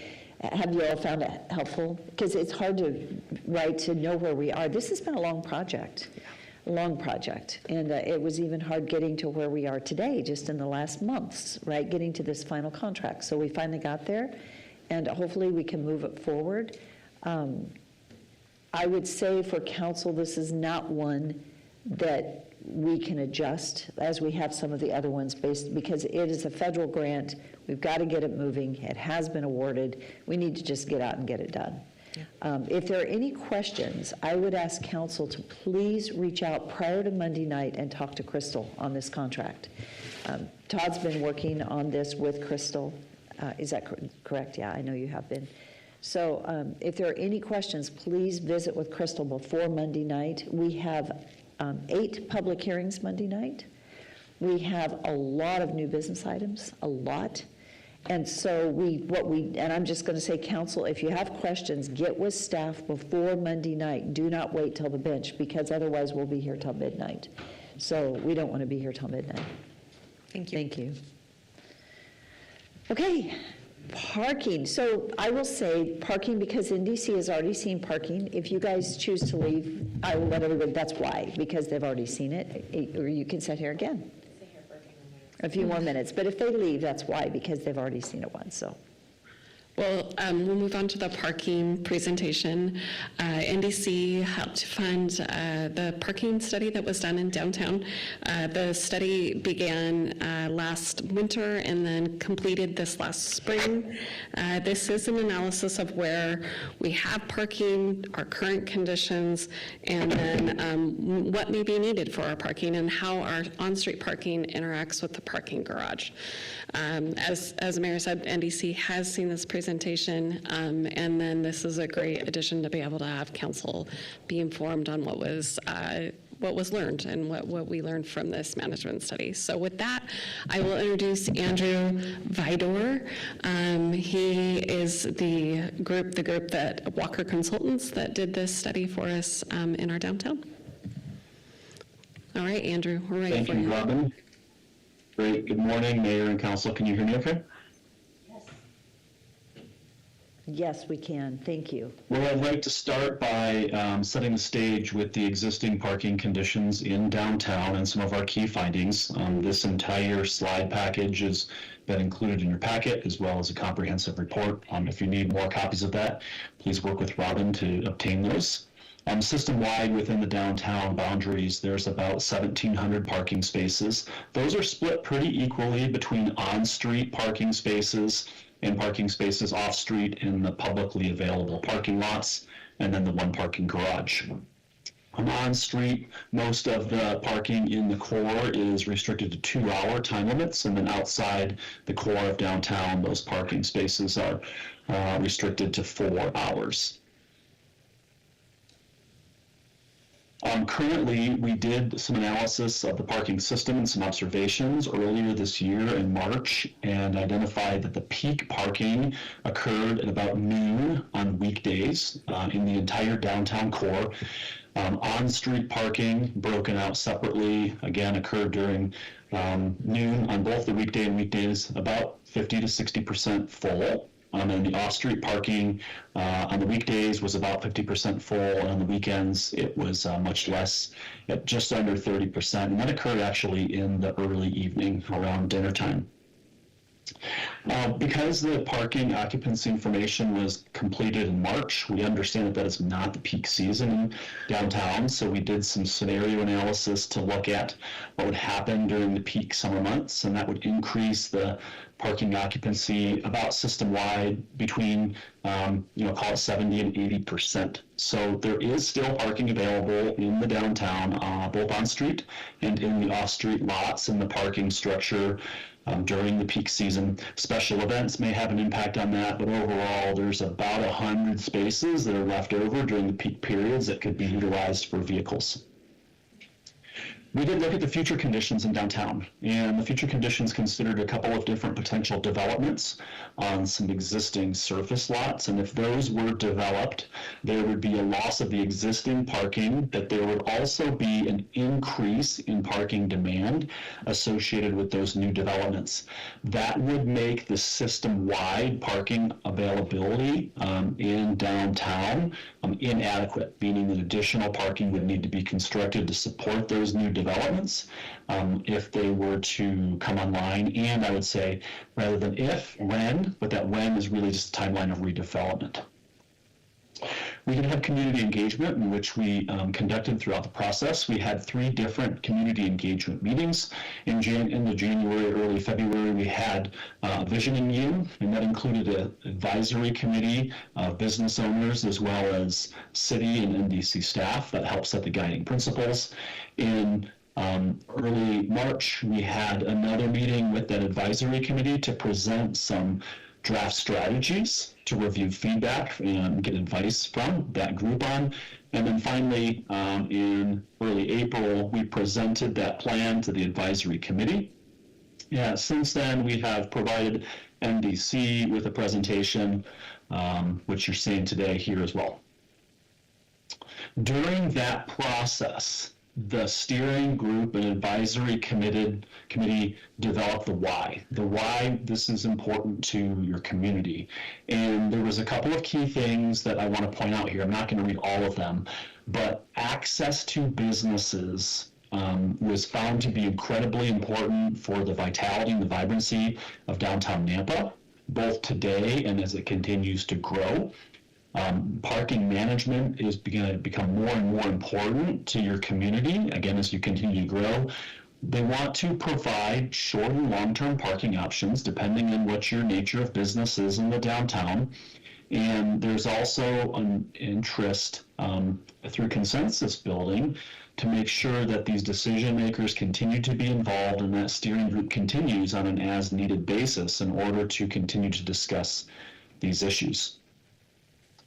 There are some really great things that are happening today. Nampa is currently investing in proactive and thoughtful change. This project alone is an example. The other projects that have been discussed today are more examples. And so as a community, you're thinking about investing in your future.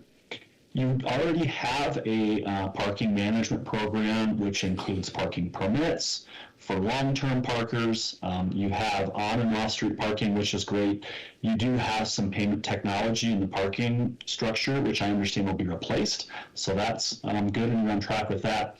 And you're already tracking your revenues and expenses for your parking system through NDC. All great things. There are, however, some key challenges within the community that should be addressed in order to improve access and improve connectivity and parking in downtown. There are a variety of on-street parking spaces within the right-of-way that are being de facto under private control by private businesses putting up signs as if it was their own parking space. That is not appropriate use of those spaces. The public right-of-way should be used for any individual that wants to park. A challenge is that you have underutilized off-street parking. Now, we could say that's a good thing or a bad thing. In this case, the challenge is we want to move long-term parkers that are currently parking on-street into those off-street surface lots or parking structure in order to free up more on-street parking for shorter visits. There is a complex operational structure with the NDC and the city having both joint assets as well as ownership and management of the parking system.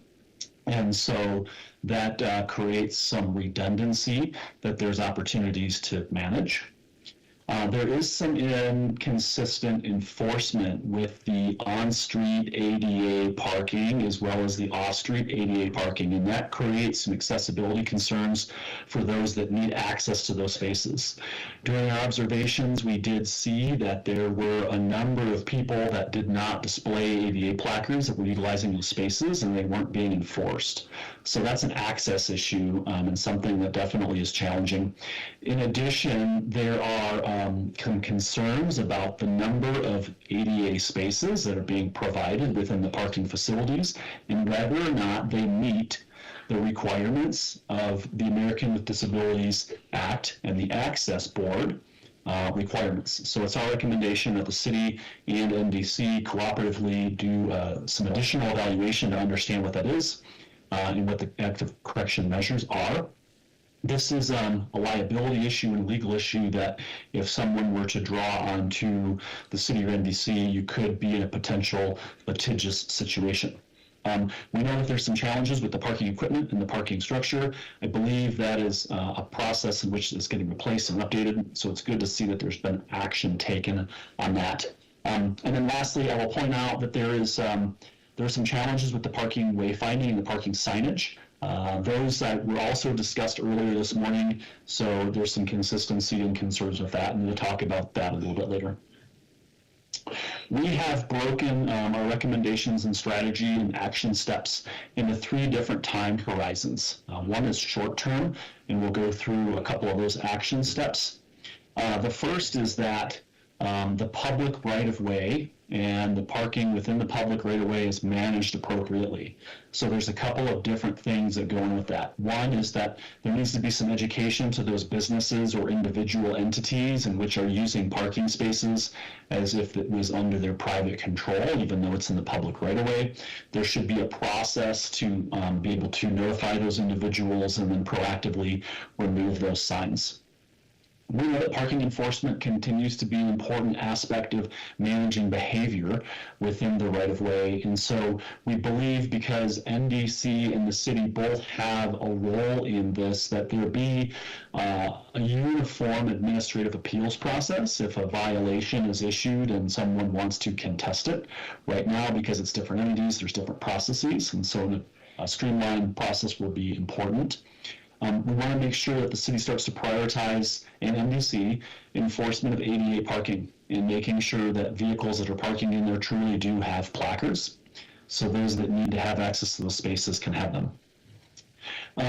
As well as the parking supply, because we know that the off-street parking supply is underutilized compared to the on-street system, we think it's going to be important to be able to provide more access to short-term public parkers. There are some parking lots within the downtown that are available to the public, but only through a permit program. Now, transient parkers and people that are only coming for shorter durations of stay don't have access to those lots, so providing access for those individuals is important as well. Going back to the accessible parking needs, the city and NDC should really understand what the access issues are and the compliance within the city and NDC. Again, ADA is a civil rights law. It's something that's federally regulated and federally mandated. We think that that's really important from a liability issue to make sure that access is being provided appropriately for those that need to have access.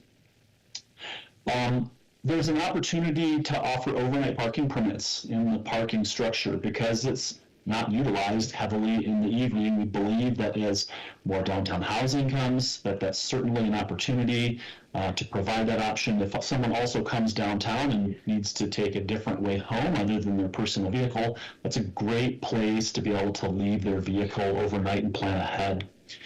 There are some opportunities to add some short-term spaces on street that are specifically dedicated to loading zones. Currently, there are very few loading zone spaces, and as that access becomes more important for things like Uber and Lyft or Grubhub and food delivery services and package deliveries, having those loading zone spaces are going to be important. I don't want to belabor wayfindage and signage. I believe it was talked about very well this morning. There's a lot of inconsistencies. Really, it's about making sure that the customer and the parker knows where they can park and what those regulations are simply. So that could be something that is done as part of that other citywide wayfinding and signage program. Last two things for some essential steps in the short term. There's opportunities to add some enhanced communication about parking programs and policies on the webpage. That's pretty easy, doesn't take a lot of effort, but we want to make sure that the information is clearly available for people that need to have trip planning and make some decisions before they arrive in downtown. And then lastly, for a short-term step, you want to manage and monitor the use of parking in downtown and how it is, demand changes over time, especially with development, in understanding how and when additional parking might be necessary. I'll move into the midterm steps. These are things that the midterm time horizon is not necessarily defined. It's really a function of priorities with other plans and projects that the city and NDC has in place. We want to make sure first from a technology perspective that that parking technology is being replaced in that parking structure so you can begin to collect revenue again, and making sure that all the platforms and technologies and systems are in place for that. There is an opportunity to consider converting some of the core spaces on street in the downtown to possibly paid parking in the future. Now, this is intended to be done for a couple different reasons. First of all, it's not intended to be a way to just generate more revenue. Although revenue is important, revenue needs to be reinvested in the system to pay for programs, to pay for enforcement, to pay for technology. But really, the paid parking program is intended to be used to help manage turnover more effectively in the downtown core. This by no means would be an entire citywide or downtown-wide initiative, but really just in the very core of the downtown. We know that there are some underutilized parking assets off-street that are not owned by the city and not owned by NDC. And there's a great opportunity to be able to share those resources. I know that there is currently one lot that's being used in that manner. The reason we want to explore these opportunities is to help delay and defer the need to build additional infrastructure in the future. We want to make sure in the midterm that we continue to communicate about parking. We continue to have outreach with the community. We continue to work with those stakeholders in that advisory group to keep tabs on what's happening in downtown, what's working well, and what needs to be refined. That's absolutely an ongoing process, not something that should happen just during the phase of this project. The last kind of midterm step is there's an opportunity in the future to consider more advanced technologies in terms of longer term signage and wayfinding programs in the community that in real time share information about parking availability to people coming downtown. That could simply be whether a parking lot or a parking structure is open or full, or down to the level of how many spaces are available, so people can make decisions quickly about where they want to park, without having to drive to a facility only to find out that it's full when they could have easily gone to another piece of city or NDC infrastructure. And then lastly, midterm parking management. There's an opportunity to think about removing some of the redundancies in the operational requirements between NDC and the city operating and managing parking. Combining that into one entity is one way to reduce redundancy to save on cost. Saving on cost means that the city and NDC could then invest the redundancies that are saved and efficiencies into other programs. That may or may not be good to think about with the sunsetting of the urban renewal district as well. So that's kind of an action item to start to think about, but not necessarily a top priority. Only one long-term strategy, and this long-term strategy, the timing is based on development. As development continues to occur in downtown, as parking lots are lost, we know that there's going to be a need to build additional parking supply, and so we just want to make sure that we're monitoring that as we've discussed in the midterm strategies, to identify when and how much and over what time horizon additional parking may be required in the downtown to continue to support its economic vibrancy. So with that, I know that we only have till 8:45, so we have about 5 minutes. If you have any questions that you would like to pose or any discussion on this topic. Here. Thank you for that. That was excellent. Yes, Councilman Haverfield. Just one question, Andrew. On-street parking, ADA compliance, is it the same requirement for on-street ADA parking stalls as it is for off-street, like in a parking lot? There's a couple different answers to that, and that's a really good question. So again, ADA is a civil rights law, and it outlines the requirements of how much parking is required and the way that that parking is provided. The way that that parking is provided is based off of the stall width, the stall length, any access aisles, and the path of travel to which they can get from the parking space, whether that's in the parking lot, parking structure, on street, to that path of travel, in which most cases would be the sidewalks.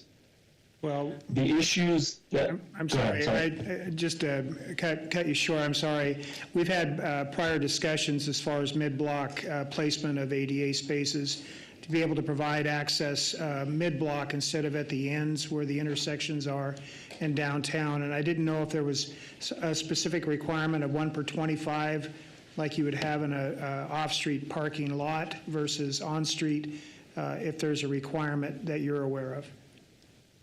There's not a requirement on the number of spaces that you need to provide like there is off-street in a parking lot or parking structure. It's about how you provide that access, whether it's mid-block or end-of-block, to make sure that that space, size, and dimensions and path of travel to the sidewalk is appropriate.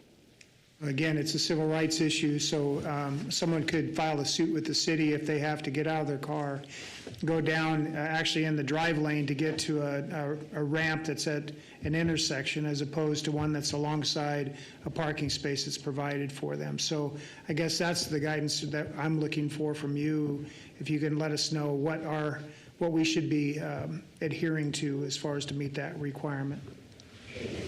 So this phase of the study identified that there are some concerns with that.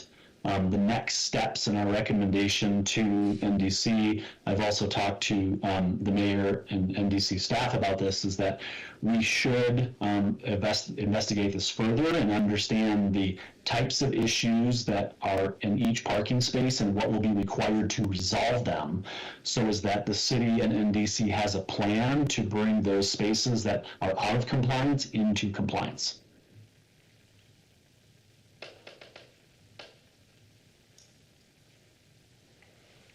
Thank you. Any other questions or comments? Okay, thank you so much. Appreciate this. It's been really good. Again, this is very timely to have the parking and the wayfinding and all the work that we're doing done at the same time and to take them into consideration. So thank you, Andrew, for your work. It's appreciated. Thank you. It's our pleasure. Thank you for having me today. Thank you. So,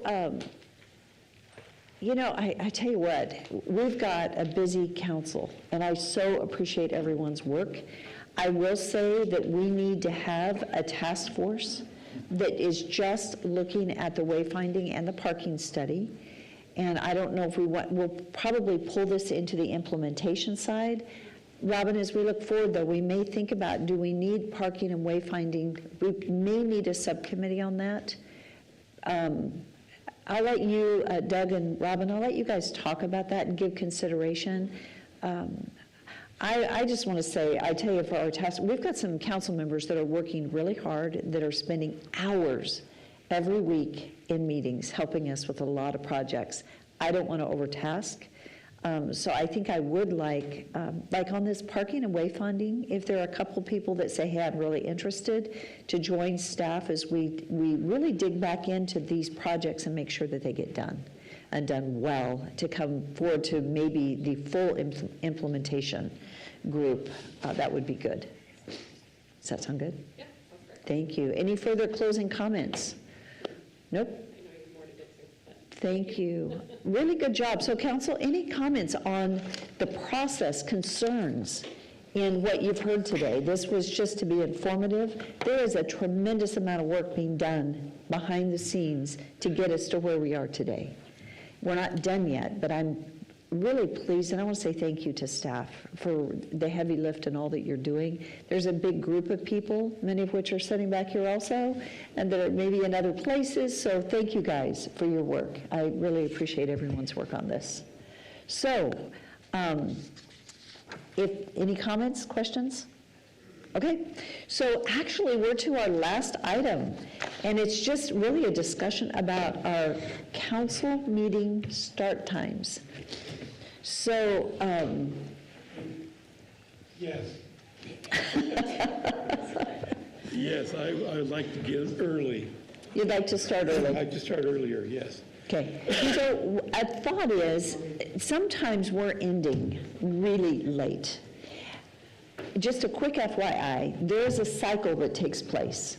So this time of year, you'll see, like you guys have seen your agenda for Monday night, a ton of public works items, a lot of business items. It's because it's the beginning of the fiscal year. They're kicking off a lot. And you saw that as we ended the fiscal year, there were a lot fewer business items. But we've got a lot of business items coming forward. This time, like this coming meeting, we've got a lot of items on the public hearing side. So, a comment that came up before me was, could we be starting earlier in our council meeting and getting through the business items, a lot of the business items early, and have a little bit more time to discuss them with staff, even if we started, the suggestion was starting at 4:30, get through all business items, and then we could be starting our public hearings. Right now, we're starting our public hearings at 6. We could actually, or we could, if 4:30 is too early, we could start at 5 and get through all of our business items before 5:45, and then maybe at 5:45 you're doing your, some of your public testimony. I don't know, I'm just thinking, how can we get through some of these business items?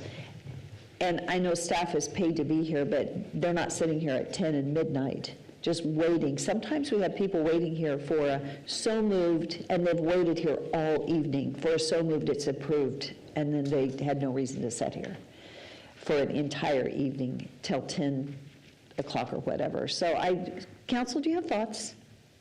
Yes. 5? Randy says 5. Dale's shaking his head at 5. I'm good with 5. Start at 5? So push it up another 30 minutes to 5, because we used to start at 6, then we moved it to 5:30. I appreciate the thought of starting at 5. Can everybody make 5? Can you make? Most always. Most always? I Okay. think 5 is a difficult time, Mayor. What's that? I think 5 is a difficult time, but if it's 5, it's 5. I think 5:30 for those of us that work or commute, or for future councils that work or commute, I think 5:30 at the end of a work day, and then you're able to get to council. But if I'm outnumbered, that's just how it goes. Am I catching, I think everybody sitting in this room had said 5. Okay, Sebastian, I think you're outnumbered, sorry. So we'll move it up to 5 o'clock. The other comment that has come forward is possibly this meeting not starting at 7, but I know that it started with Darrell, and I know Natalie, it's really helpful to you. Yeah, to start at 7. Yeah, it is, just especially that way I can get to work on a reasonable time, and then if we're moving council up earlier, that's more time off work, so Yeah. 7's best for me. Madam Mayor, my Yes. comment yesterday on council prep was that I would be willing to go to 4:30 on a regular council if we could go to 8 on our special council. No. Come on. That wasn't even hesitant. The only thing we could do is if we did, but it sounds like 4:30 is not an option. So we'll start at, okay, not an option. Madam Mayor, Yes. can we just get clarification of when we are going to start that, and that the public hearings are still going to start at 6? Thank you. Right, but can we? So I guess, I think because of notification, well, we could start that actually in November. And public hearings are currently published to begin at 6. We could do that. That's just a thought. Or we pause on all of it.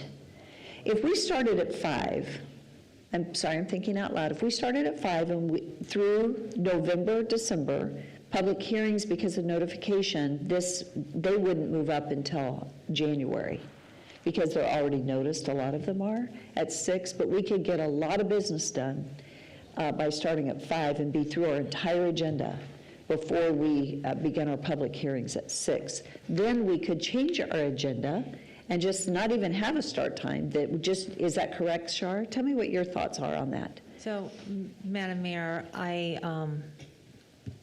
this is the first place I've ever been where there is 2 separate start times. It's usually the start of the meeting, and then the public hearings are typically put at the end. So that way all the new business can be done. I see Mark shaking his head because I think he's he has had that same experience. However, I do understand that that does sometimes put some anxiety on people that have public hearings. They want to speak, or they are actually one of the applicants. They want to make sure that their item is not heard before they get there. So having a start time, I think at 6 o'clock for the public hearings is a great compromise.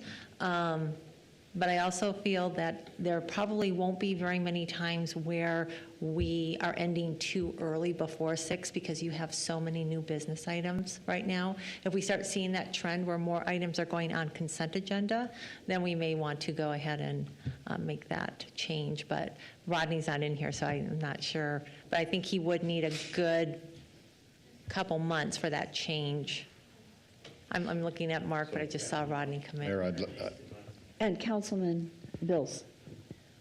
my suggestion is start at 5 and start the public hearings at 6:30 and get through all the business items, have a few minute break, and then start the public hearing. I think it's been awkward at times that we get done with public hearing at 10:30, 11 o'clock at night, and we still got 5, 7 business items that need to get handled. And then we're trying to race through those to get on out of here. And I think we need to get the business items handled. Those are the ongoing issues that staff needs answers for, et cetera. And then we take the public hearings. When the public hearing is done, we're done. Councilmember, Mayor and Councilmember. Just a quickie, Benson. I'd like to clarify. So you said 6:30, but currently it's at 6. Right. So if we left it at 6 and said that public hearings begin at 6 or as soon as we are through new business items, If that's starting at 5, in conformance to code, then we just add that tagline. That's great. if we could do that, that way, if we get, later in the year, our new business items do reduce considerably. We could get done. We could take a break, but then we're ready for, and maybe we plan a 5-minute break in there before we start public hearings at 6 and leave it at 6, so that just in case we're done, I want to make sure that we're not sitting there. We can get them going, but with the intent we get through all business items before we start public hearing. Is that what I'm hearing? Your thought is? I believe that would help us in terms of the disjointedness that we are trying to then quickly get 2 or 3 more business items handled before we start the public hearing. And then we come back to which items we need to handle on the business side. Okay. So I would either start out of the gate, public hearings are at 5 o'clock, and all business is after the public hearings, or I would get through business and then take the public hearings. And I think for staff, what is best is that we do all business, get all business done, start at 5, get all business done, public hearings start at 6. But I'm going to defer to Rodney real quickly, and Rodney, I'll let you use microphone. Or the public hearings begin at 6 or as soon thereafter, following all new business items. Can we, that's kind of what we do right now anyway. Do we have to state? That's what we do, yeah. We just know that we're not starting public hearings until we get through all new business items. We're going to give ourselves an extra 30 minutes to get through it. We definitely could clarify that. We have been, when we work with the public and they ask us what time public hearings start, or the applicant, we tell them 6 o'clock. But I don't think we advertise it that way. We just say public meeting begins at 5:30, and then we just leave it at that. So I think if we just started communicating with the applicants and the public and just said it will be handled, public hearings will start after business items are completed, I think that's easy to do. Okay, so you're not publishing 6 o'clock. I can't remember if we say 6 o'clock or not. I'd have to look back on our notice. Madam Yes. Mayor, sorry. Sure. So it is on our agenda. I have one in front of me right now, the one that's coming up. And it does say the regular council, 5:30, public hearing 6, or as soon after 6 p.m. as each matter may be heard. And my recommendation would be to still continue, bless you, to the 6 p.m., only because if our goal is to try and get all the new business done, I believe giving an hour is good.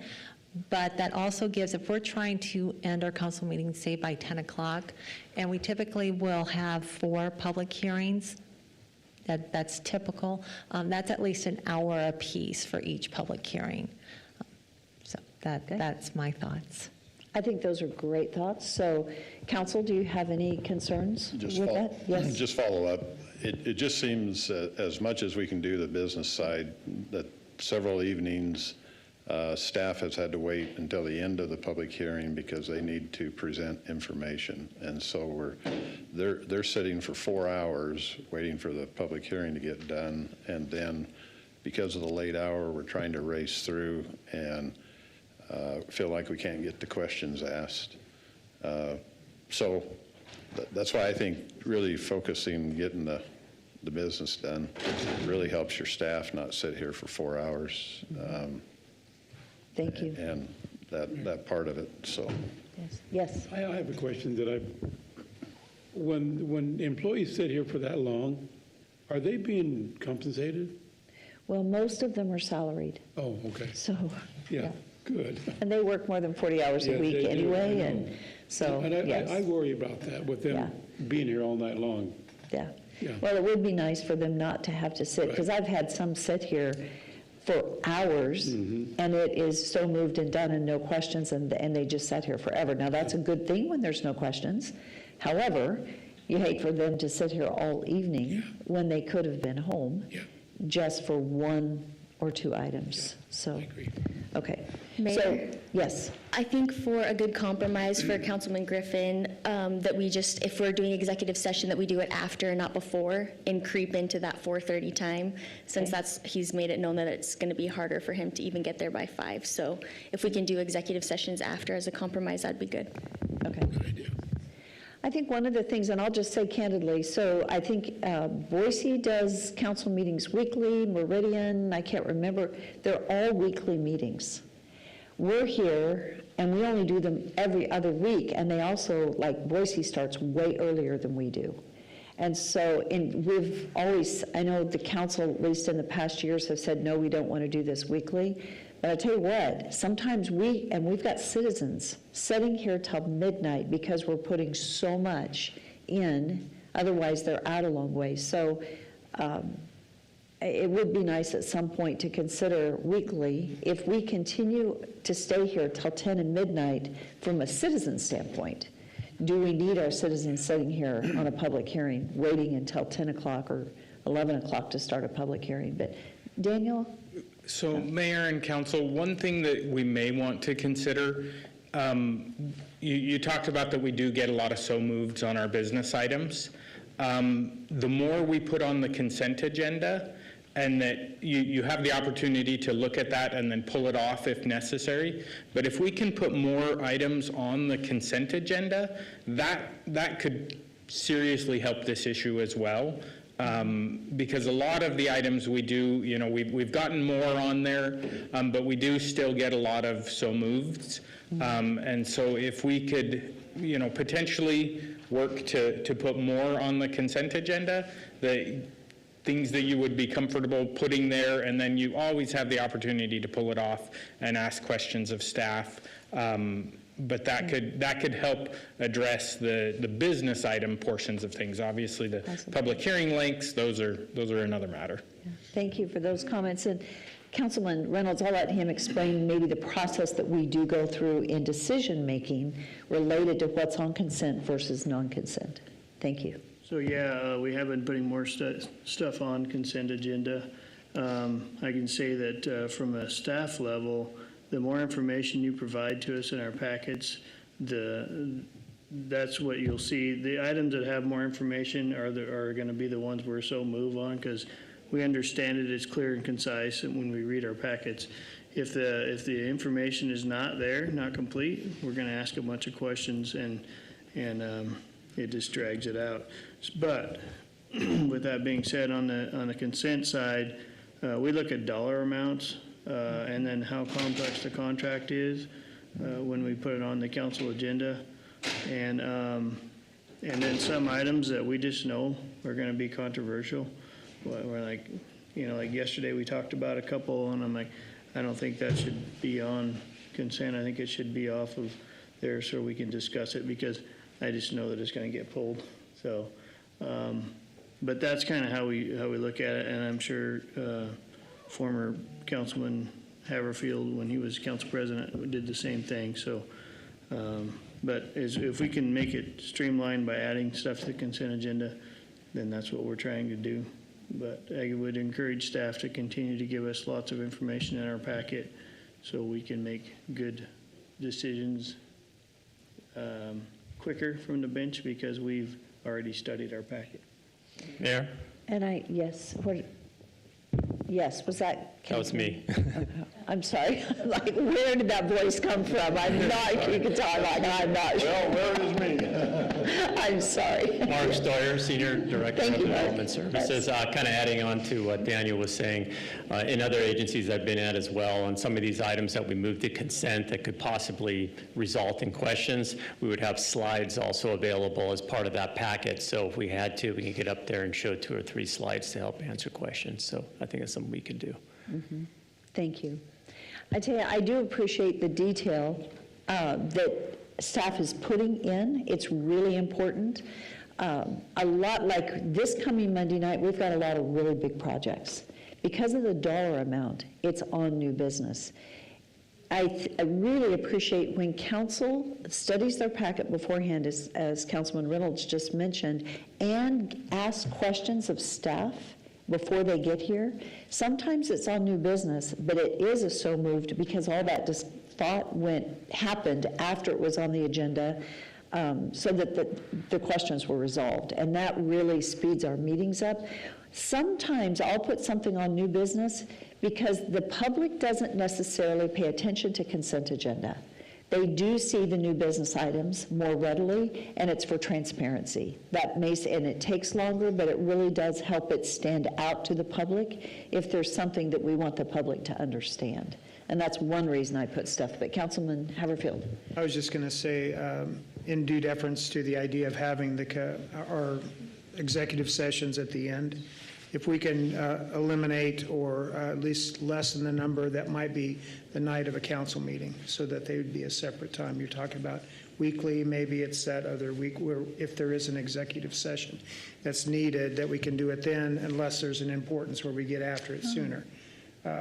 Because I've appreciated having it in the first part, so it's out of the way, rather than sitting in the conference room and talking for an hour where it's done. If we have a time limit, we're going to be done by. So if we can maybe shift those off of the regular agenda to another night, I'd be all for that. It's a good idea. The off week, we could put our executive sessions, if they're not time sensitive, call a special meeting and do it on a Monday night. Council, what do you think of that? I typically would be okay with that.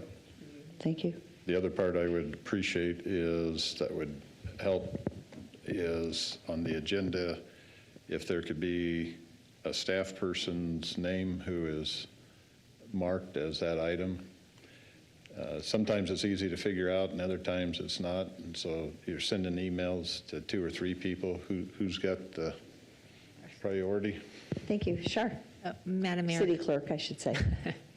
Madam Mayor, Councilmember Bills, in the packet, pretty much every single item has a staff memo, and whoever name is on there, that is actually the presenter.